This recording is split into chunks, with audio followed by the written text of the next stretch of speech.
ராமநாதபுரம் மாவட்டம் பரமக்குடி அருகே உள்ள தேர்தல் கிராம மக்கள் பறவைகள் நலனுக்காக பல ஆண்டுகளாக பட்டாசுகள் வெடிக்காமல் தீபாவளி பண்டிகையை கொண்டாடி வருகிறார்கள்.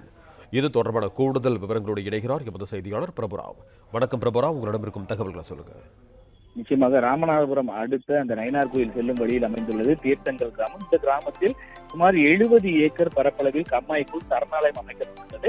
இந்த சரணாலயத்திற்கு கூளைக்கடா, மஞ்சள் மூக்கன்னாரை, கரடிவாயன், பூனாரை உள்ளிட்டவைகள் வெளிநாடுகளில் இருந்து குறிப்பிட்ட சில மாதங்களுக்கு மட்டும் அங்கு வலசை வருவது வழக்கம். அதே போல் இந்த ஆண்டு வடகிழக்கு பருவமழை தொடங்கியதை அடுத்து தற்போது இந்த பறவைகளின் வலசை வருவதற்காக வர தொடங்கியுள்ளது. இந்நிலையில் இந்த பறவைகள் இந்த பகுதிக்கு, குறிப்பாக இந்த தேர்த்தங்கல் பகுதிக்கு வலசை வருவதன் காரணமாக கடந்த 10 ஆண்டுகளுக்கு மேலாக அப்பகுதி மக்கள் தீபாவளி அன்று பட்டாசுகள் வெடிக்காமல் தீபாவளியை கொண்டாடி வருகின்றனர். குறிப்பாக அந்த கிராமத்தை பொறுத்தளவு இரங்கல் நிகழ்வு, அது மட்டும் இல்லாமல் திருமண நிகழ்வு உள்ளிட்டவற்றிற்கும் கூட அதிக சத்தம் எழுப்பாத பட்டாசுகளை வெடித்து வருகின்றனர். அதுபோல் குறிப்பாக தீபாவளி அன்று பட்டாசுகள் வெடிக்காமல் பசுமை தீபாவளியை கொண்டாடி வருகின்றனர். குறிப்பாக அந்த பொதுமக்களை பொறுத்தளவு பக்கத்து கிராமம் உள்ளிட்ட பகுதிகளில் தொடர்ந்து தீபாவளியை ஒட்டி பட்டாசுகள் வெடித்து மக்கள் கொண்டாடி வரும் நிலையில் இங்கு வலசை வரக்கூடிய பறவைகளுக்காக தங்களது சந்தோஷத்தை தள்ளி வைத்துவிட்டு பட்டாசு வெடிக்காமல் தீபாவளியை கொண்டாடுவதாக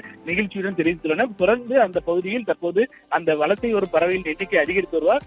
தொடர்ச்சியாக கடந்த 10 ஆண்டுகளுக்கு மேலாக அந்த பகுதி மக்கள் பட்டாசு இன்றி தீபாவளியை மகிழ்ச்சியுடன் கொண்டாடி வருகின்றனர். நன்றி பிரபுரா, உங்க தகவல்களுக்கு. பிளே ஸ்டோர் மற்றும் ஆப் ஸ்டோரில் இருந்து பாலிமர் செயலியை QR கோடு மூலம் பதிவிறக்கம் செய்யுங்கள். செய்திகளை உடனுக்குடன் பெறுங்கள்.